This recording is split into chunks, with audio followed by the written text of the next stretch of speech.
안녕하십니까. 오늘도 좋은 날 주신 하나님께 감사드립니다. 오늘은 지난번에 이어서 거듭난 후 6번째 시간 중에 4번째 시간을 함께 하겠습니다. 하나님의 신실하고 충성된 자녀들 중에 너무나 많은 이들이 편견으로 가득 차 있습니다. 여기서 말하는 편견이라고 표현을 지금 하고 있지만, 이건 편견이라는 표현은 그냥 일반적으로 쓰는 단어 용어일 것이고, 영적인 용어로 본다고 하면, 영적인 관점에서 이 표현을 말한다고 하면 아직도 육신에 속해 있다는 겁니다.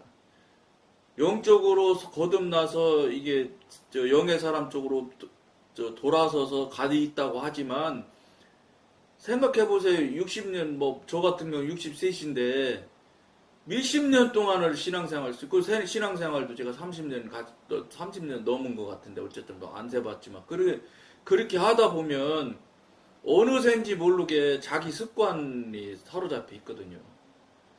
그것이 어느 시간에 거듭났다고 해서 방언 좀 한다고 해서 성령님과 조금 교통 좀 했다고 그래서 어느 순간에 싹 바뀌어지느냐? 아주 어렵습니다. 이거는 이 방송 보시는 분들은, 이제 계속 이어서 보시는 분들은 쉽게 이해하고 인정하겠지만, 처음 보는 분들은 거듭나면 그 시로부터 저쪽 영역으로 가게 돼서 하나님의 사람이 되기 시작하면 모든 것들이 변해지지 않겠느냐 이렇게 생각하는데, 그렇지 않습니다. 왜 그러냐면, 이 방송하면서 여러 차례 제가 여러분들과 말씀을 나누고 했지만, 시간이 너무 장시간을 육신과 자아와 자기경과 자기 지식과 자기가 알고 있는 것에 중심으로 살아왔던 그 삶의 태도나 이 완전히 좀 뭐라고 그럴까, 고착화된 습관이 돼버려가지고 그게 그렇게 바뀌지가 않습니다. 그렇기 때문에, 그런 그 특성이 있기 때문에 정말로 전능하신 하나님이실지라도 지금 그런 고착화된 잘못된 특성으로 습관으로 살아오고 있는 이 신앙의 태도들, 신앙의 모양들이 바뀌는 사람이 없는 거예요. 이유가 있다고요. 그렇게 영으로 사는 사람이 그렇게 숫자가 절대로 소수일 수밖에 없게 되는 이유가 있다고요. 저 나름대로 지금 살아보고 제가 요만큼 해보니까 깨닫게 된 거예요. 이렇게 육신의 뿌리가 여러분이 생각하거나 여러분이 상상하는 것보다 훨씬 더 질기고 강하다는 거예요. 감당하기 어려워요, 정말로. 그럼 어떻게 해야 돼요? 정말로 단단히 마음 먹고 여러분들 변하기 위해서 아주 막 작심하고 모든 거 다 내려놓고 자기 부인을 해야 되고 해야지 그렇게 해도 우리가 물을 해서 변하는 거 아니에요. 그렇게 하는 태도, 그렇게 열심히 하려고 하는 노력을 하나님께서 어여삐 보셔서 성령님을 통해서 자꾸 고치고 깨트리고 내려놓고 부수고 이렇게 파쇄할 수 있도록 성령님께서 만들어 주시기 때문에 이게 우리가 변할 수가 있다는 거예요. 우리는 절대 못 변해요.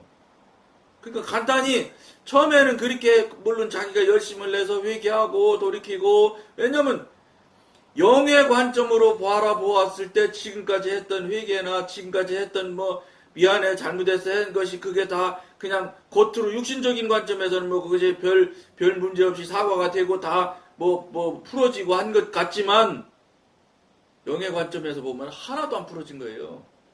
그저 그냥 저쪽도 육신 이쪽도 육신, 그냥 그래 그 문제에 대해서 제가 우리 자녀들한테 무릎 꿇고 잘못했다고 사죄를 2번이나 했거든요.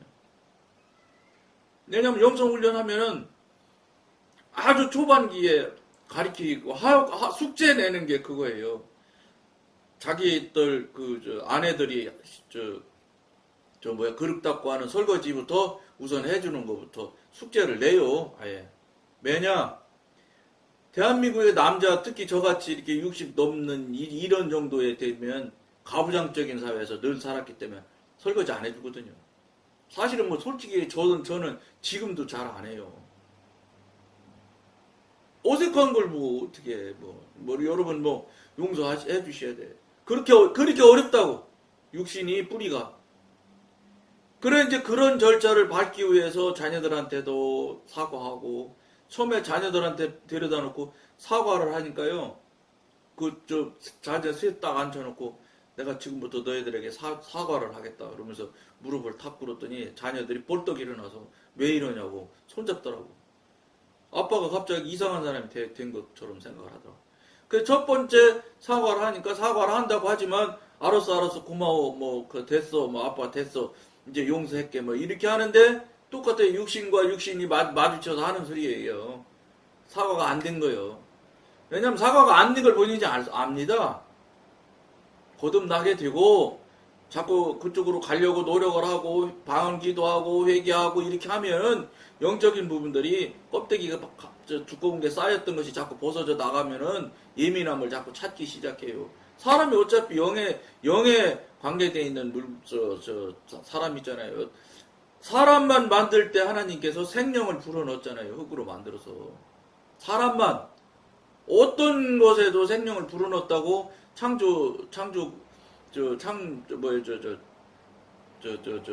창조기 갑자기 생각이 안 나네. 창세기에 그게 하나님께서 말씀으로 써놨잖아요.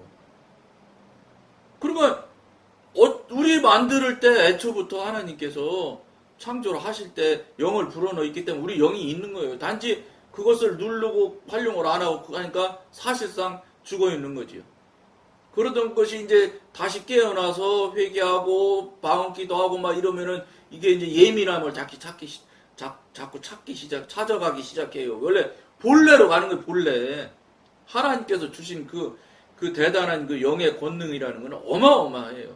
우리는 지금 미안하지만 주님께서 주신 성령님께서 창조 시에 주셨던 그 영의 권능을 제가 보기에는 100분의 1도 못 써먹다 가는 거예요. 영성으로는 어마어마하게 영성의 대가 일지라도 원래 하나님께서 창조 시에 주셨던 그 영의 능력이나 권능은 제가 보기에는 다시 회복 못하는 것 같아요. 그런데 그럼에도 불구하고 제가 이제 18년째 하지만 조금 이제 눈치채는데도 얘기 들으면 대부분 알아요. 이게 정말로 이 아이들이 정말로 영적으로까지 육신적 껍데기 표피적인 상태로서 그래 아빠 괜찮아 됐어 이렇게 하고 받아들인 것처럼 하지만 전혀 안 받아들인 거예요. 그래갖고 가서 얘기했더니 너 다시 하셔야 됩니다.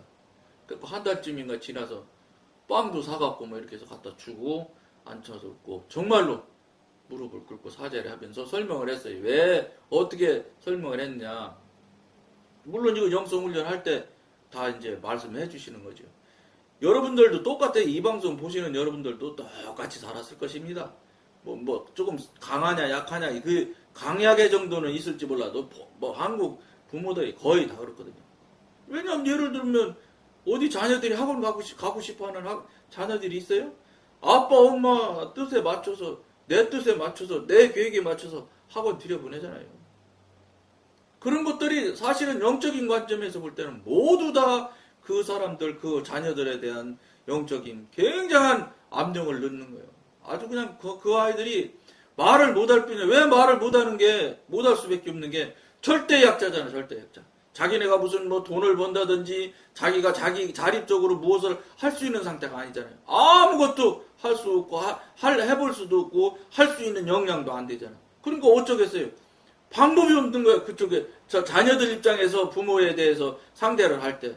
전혀 방법이 없는 거예요. 그러니까 그냥 일방적으로 무조건 해고 밀어붙이면 자녀들은 다, 한마디 말해서 자녀 관점에서 볼 때는 당하는 거예요, 다. 아빠, 엄마 입장에서는 그 아이를 위해서, 그 자녀를 위해서 최선의 방법이라고 얘기를 하고, 최선의 방법을 지금 적용시키려고 노력을 한다고 하고 있지만, 정확히 보세요. 이건 영적인 문제니까 영적인 관점에서 정확히 한번 돌아보십시오. 과연 그 아이가 동의하고 동조했었던 일들을 하라고 했었던 적이 얼마나 있었는지. 없어요? 거의 없어요. 거의 일방통행이라고. 어떤 분들은 자녀들 데려다 놓고 의논하고 서로 이야기하면 이만하면 됐지. 안 그래요. 왜냐? 그 자녀들이 입장에서 벌써 자기는 절대 약자라는 것을 이미 스스로 알아요. 사람이 영적인 동물인데 몰라요? 내가 힘이 없는데? 아빠가 돈 안 주면 엄마가 돈 안 주면 아무것도나 못하는데? 그것을 그 아이가 벌써 스스로 약자가 돼 있어요.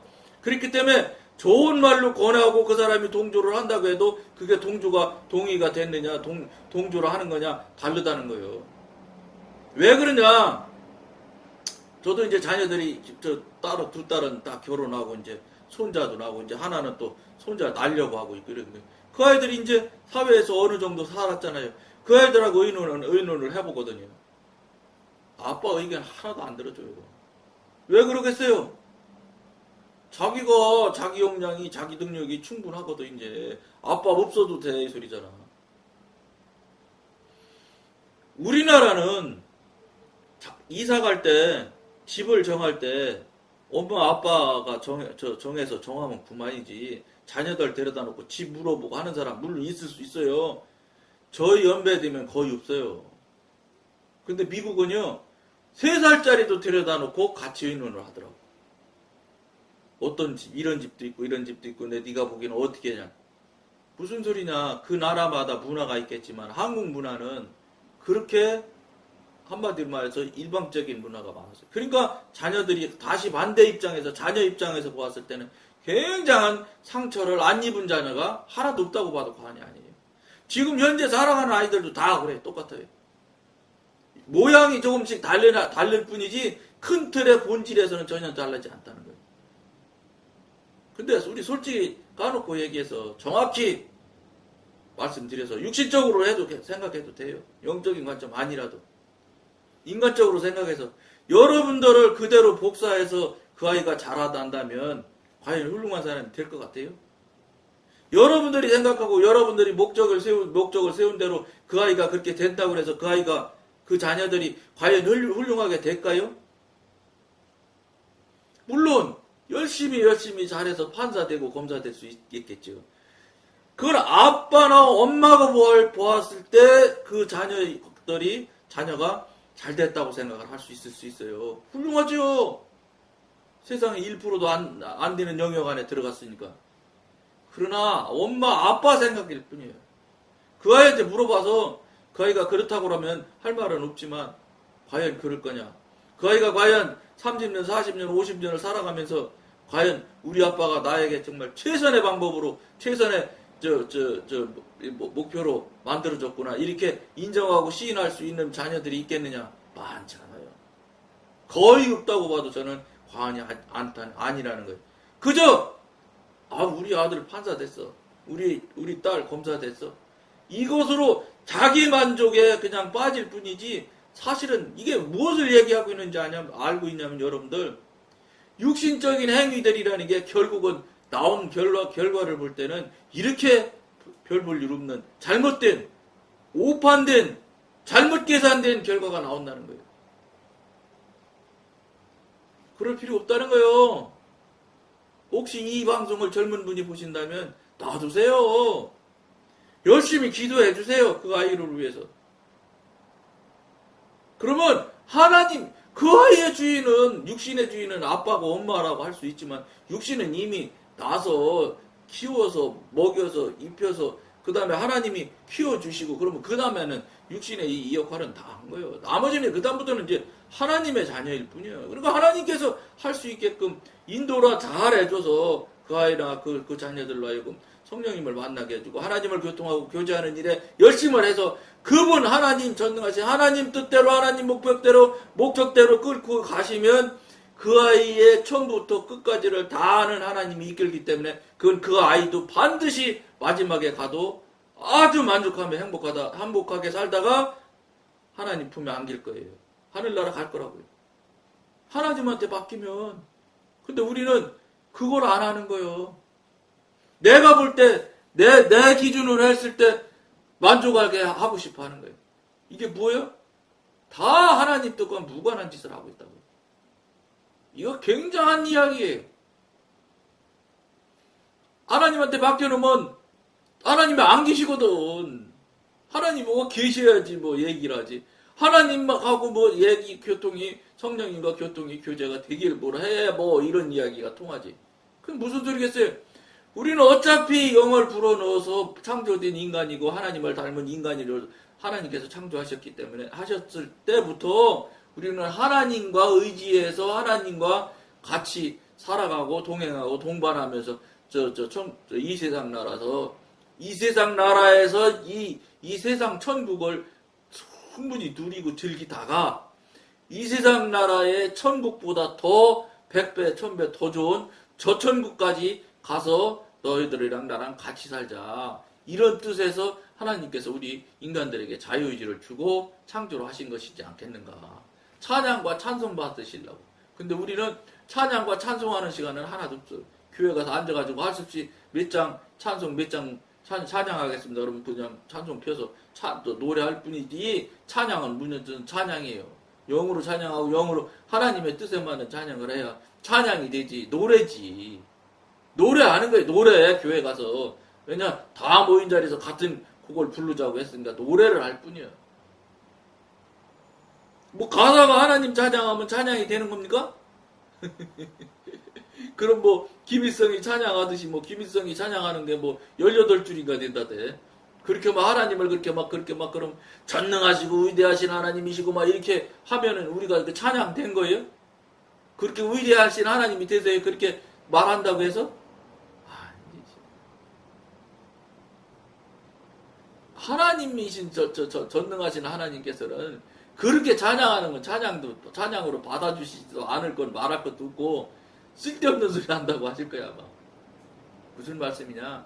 진정과 신령과 진정으로 해야 되는 거예요. 가짜로 하지 말고 다 신령과 진정으로 하는 것처럼 하죠. 크 하시고 천능하신 아버지 하나님 그렇게 하다 이렇게 하면 거룩해지는 거예요? 장로님들 대피기도 할 때 그냥 연기자야 연기자. 응? 마이크 땡겼다 밀었다 해가면서 소리 교묘해지 이렇게 해가면서 목소리를 밑으로 깔아가지고 어떤 목사님 말씀대로 개구리 목소리 내가면서 여러분 잘못 알고 계시는 거예요. 여러분이 하나님을 성령님을 잘못 알고 계시기 때문에 잘못 행위가 나오는 거예요. 그분의 진짜 본질을 알게 되고 그분의 성향이나 그분이 기뻐하시는 것이 무엇인지를 모르니까 그렇게 하면 좋아하실 것 같아. 왜냐 자기가 생각할 때 그렇게 하면 자기가 그렇게 하면 다른 사람이 그렇게 하면 좋아하거든. 연기 잘해봐요. 눈물을 철철 흘리고 그러잖아. 근데 하나님은 그렇게 안 되는 분이요. 하나님은 그렇게 안 되는 거예요. 연기가 안 되는 거예요. 하나님은 본질을 지금 너무 모르고 있으니까 내가 좋아하는 방법으로 하나님을 사랑하려고 한다고. 그건 소용없어요. 내 사랑이지 내 행동일 뿐이지 하나님이 좋아하는 방법으로 내가 하나님의 방법으로 좋아하시는 모양을 살아드려야 되는 거예요. 내가 좋아하는 방법이 아니고. 왜냐면 저분이 전지전능하신 분 아니에요? 근데 거꾸로잖아. 내가 다 하나님도 내가 만들어 놓은 틀 속에 하나님이고 성령님이고 다 가둬서 맞춰가려고 그러잖아. 그러니 성령님께서 여러분이 전지전능하신 하나님의 입장에서 이렇게 한번 보신다고 보세요. 그러면 그렇게 사는 삶이 여러분 미안하지만 우리가 이렇게 보는 개미 사는 것과 무엇이 다르겠냐고. 이쪽 하나님 전지전능하신 분 뜻과는 전혀 무관한 짓만 하고 돌아다니거든. 개미는 그래도 자기 먹고 살기 위해서 자기 일을 열심을 내서 하잖아. 개미는 그래도. 근데 이 뱀 같은 거는 하나님 관점에서 볼 때 하는 게 뭐가 있어요? 그럼에도 불구하고 하나님께서 그 만들어 놓은 동물일 뿐이요. 그렇긴 하지만 우리 영을 가진 우리 사람은 어떻게 해야 되겠어요? 하나님이 볼 때 참 수고하는구나. 이런 일을 이렇게 살아야지 되는 거예요. 우리가 만들어 놓은 틀, 우리가 계획한 계획대로 하나님을 그 틀 안에 갖다 강제로 성령님을 갖다 밀어 넣어주면 삼각형에 밀어 놓으면 성령님이 삼각형이 되고 동그라미 통에 넣으면 동그라미 모양으로 될 것 같이 생각을 하는데 될 수도 없고 할 수도 없어. 성령님을 어떻게 우리 자신의 통에다가 담으려고 그래. 그러니까 무슨 소리냐? 성령님 하나님을 전혀 모르기 때문에 그런 짓을 그런 행위들을 하고 있어요. 그러면서도 뭐 전혀 모르니까 이런 이야기 하는 사람 들어본 적이 있어요? 없잖아요. 그러니까 뭐 다 그렇게 하고 있고 모든 사람이 앞에 가서 선진들이 다 그렇게 했으니까 나도 그렇게 하는 게 맞는 것으로 생각해요. 맞다고 하는 사람이 하나도 없어. 근데 저도 그러면 당신이 하는 건 맞느냐? 몰라 저도. 근데 제가 성령님과 교통교제를 해보니까 아니다는 걸 저는 확인했다는 거예요. 그러니까 여러분도 간단해. 저한테 제 말에 기준 삼지 마요. 하나님한테 당장 오늘 저녁에 기도하세요. 나 이렇게 지금까지 살아오고 이렇게 나는 정말로 신령과 진정으로 예배드리고 찬양하려고 한다고 하고 있는데 이게 과연 하나님 보시기에 합당하며 하나님께서 받으시는 일들이 맞습니까? 이렇게 물어보셔야지. 그러니까 하는 행위에 열심을 낼 뿐이었었지 지금까지 앞으로도 그럴 거예요. 한국교회 모든 교인이라는 사람들이 그저 자기가 볼 때 충실하고 성실하고 신령하고 진정으로 하는 모양을 하면 하나님은 응당 받으실 것이라고 생각을 하는 자기 착각에 빠져 있는 거예요. 그러니까 자기가 자기를 속이고 자기가 스스로 착각을 하고 그 착각을 자기 스스로에게 적용하니까 자기 스스로가 자기가 한 착각이니까 자기가 금방 믿어주지. 속아주지. 속아주는 게 아니라 속는 거예요 그냥. 그러니까 교회 키우는 일에 열심이고 빌딩 높이 올리는데 열심이고 교회 재산 늘리는데 열심이잖아. 교회 재산 늘려놓으니까 뭐 늘어나는 거 하는 게 뭐 있어요. 당회 가가지고 재산 많으면 재산 싸움이 얼마나 심하게. 그 재산 안 모여놨으면 당회원들 싸움 안 해요. 재산 예를 들어 생각해보세요. 몇백억이 있다고 생각해보세요. 몇백억이 있는 교회가 지금 한두 개겠습니까? 몇천억도 있고 그런데. 그러면 그 돈을 운영하려고 할 거 아니야 또. 가만히 예금해 놓겠어. 예금 넣으면 또 이 은행에 넣자. 지가 아는 은행 넣자. 돈이 있으면 반드시 썩게 돼 있고 썩는 데는 반드시 죄악이 들끓게 돼 있는 거예요. 무엇이 과연 본질이겠어요? 우리가 신앙하는 본질, 하나님을 전능하시는 하나님을 믿는 본질이 뭐예요? 우리 돈 모으는 거예요? 건물 짓는 거? 교인 숫자 늘리는 거? 물론 늘어나야지. 당연히 전도해야지. 전도 안 하면 되겠어요? 목적이 돼서는 안 된다는 것이지. 각인들이 하나님과 성령님과 교통교제를 해서 하나님과 동행하며 보태하며 살아서 이 세상 나라에서 이 세상 천국을 살 수 있도록 살아야 돼. 하나 한 사람이 우선 그게 먼저요. 그거 된 다음에 전도하면 돼. 왜냐? 그렇게 살면 전도는 저절로 돼.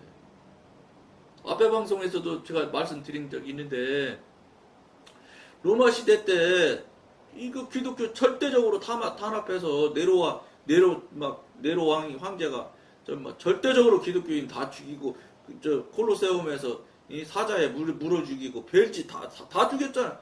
그때 그렇게 어마어마한 탄압을 받을 때도 1%밖에 안 될 때 기독교인이 1%밖에 안 됐잖아요.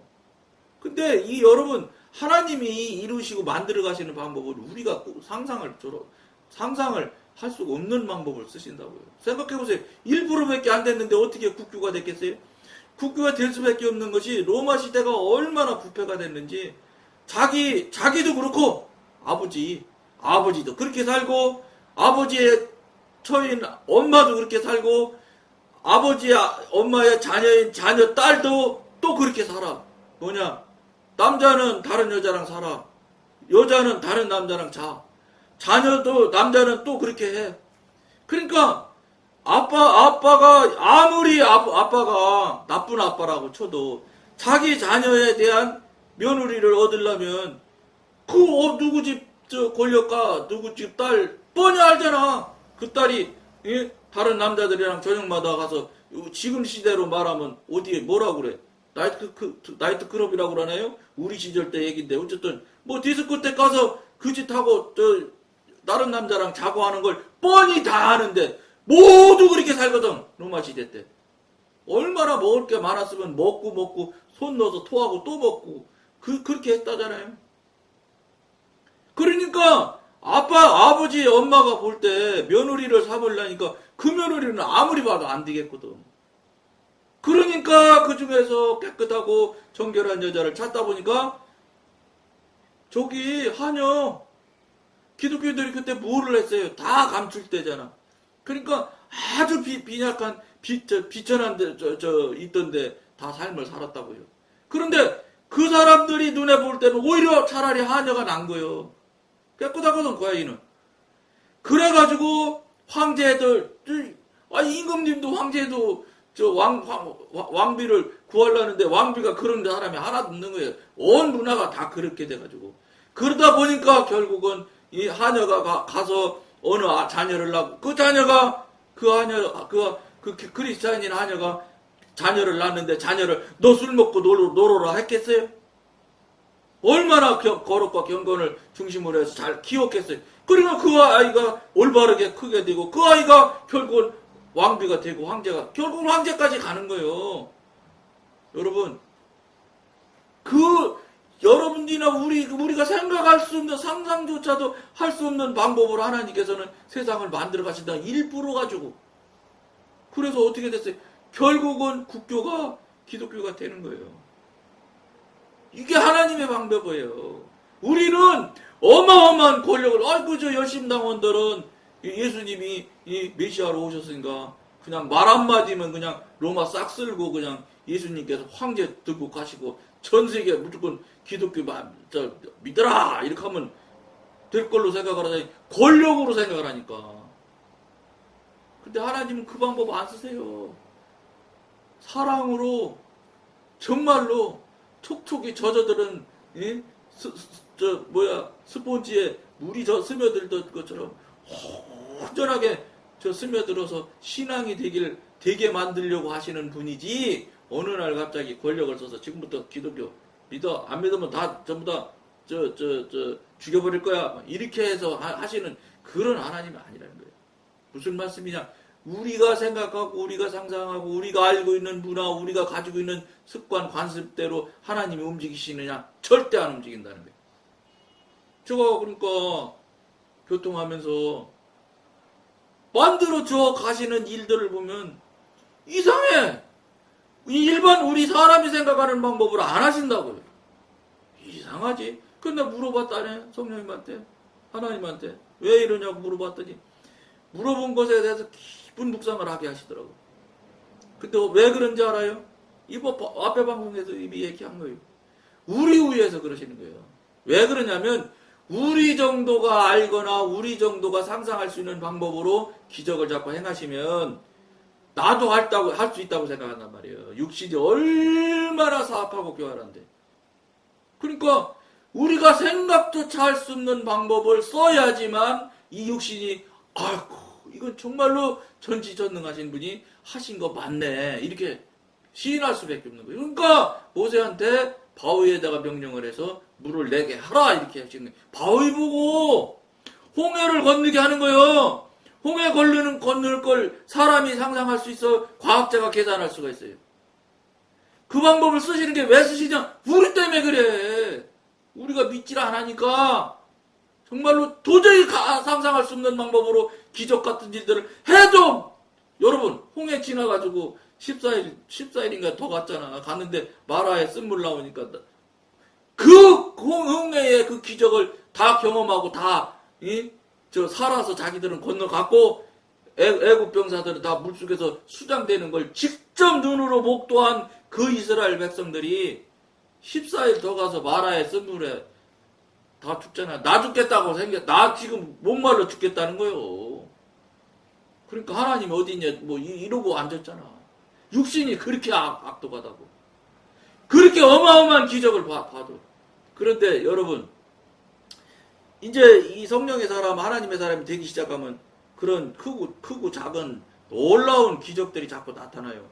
근데 여러분 한 번, 두 번 나타나면 믿을 것 같아요? 여러분 한 번도 경험 안 했으니까 한 번만 기적 같은 일 나타나면 나는 하나님 일생 동안 믿을 수 있다고 말할 거예요. 그렇지 않아요. 그렇게 수시로 저 교통하고 교제하며 그런 정말로 상상할 수 없는 일들이 계속 지금 이렇이 18년이 넘도록 경험하고 체험하며 살고 있는 저도 아직도 저쪽에서 까딱까딱하고 속이면 그럴까? 이렇게 생각된다니까. 아직 그렇게 많이 경험 체험이 있는데도 여러분 육신이 얼마나 치길치긋할 만큼 우리를 붙들고 늘어지는지 아세요? 이러니까 하나님께서 그런 방법을 그렇게 쓰지 않으면 안 되는 거예요. 그러니까 죽은 자를 살려놓으셔야 되는 거예요. 멀쩡한 뭐 예를 들어서 눈 하나 없는 거, 눈 보이는 건 이거 아무것도 아니잖아. 그러니까 죽은 사람이 살아날 수밖에 없는 거예요. 그렇지 않으면 우리가 이 육신이 믿질 않아. 육신이 얼마나 압도한지. 그래서 하나님께서 그런 기계묘묘한 방법을 쓰신다는 거예요. 얼마든지 평상시에 기적을 하실 수 있지요.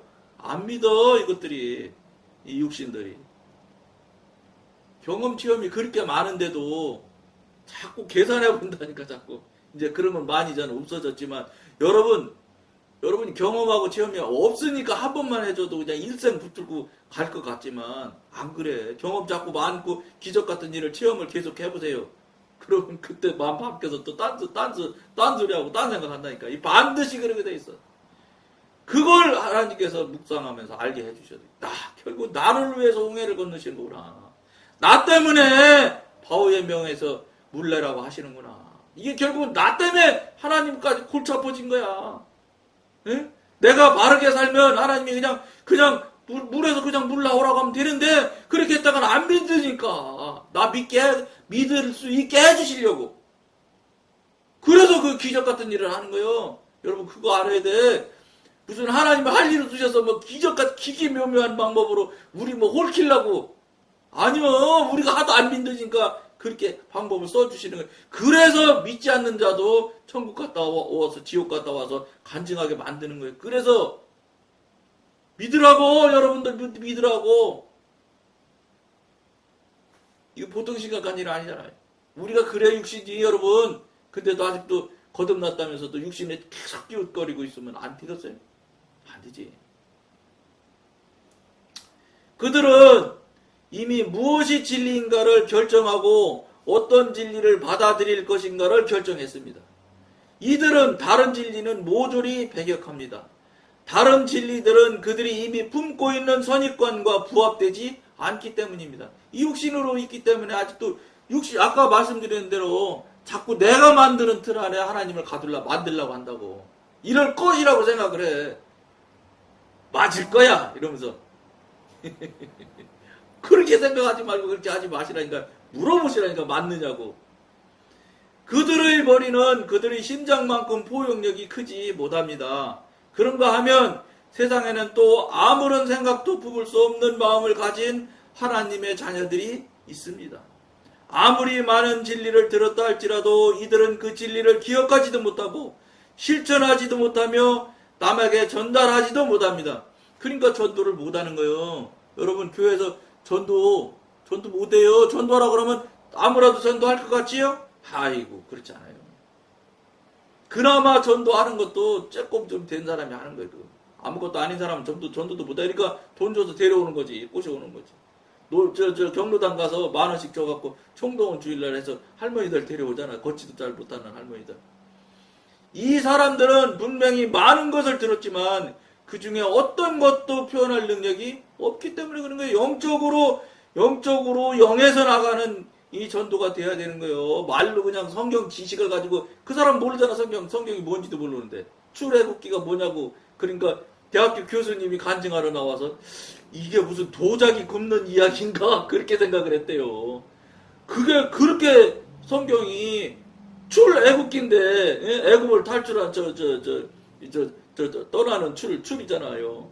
근데 그걸 해석을 못한다니까. 대학교 교수님도 묘한 거예요. 성경이 여러분 저 시골에 있는 할머니 글도 잘 먹는 할머니도 서슬 이해를 하고 해석을 할 줄 아는데 저 대단하신 교회 대단하신 대학교 교수님도 성경 내용을 해석을 못하는 사람이 허다한 거예요. 그러니까 성경은 신비한 말씀이에요. 말씀 책이 아니고.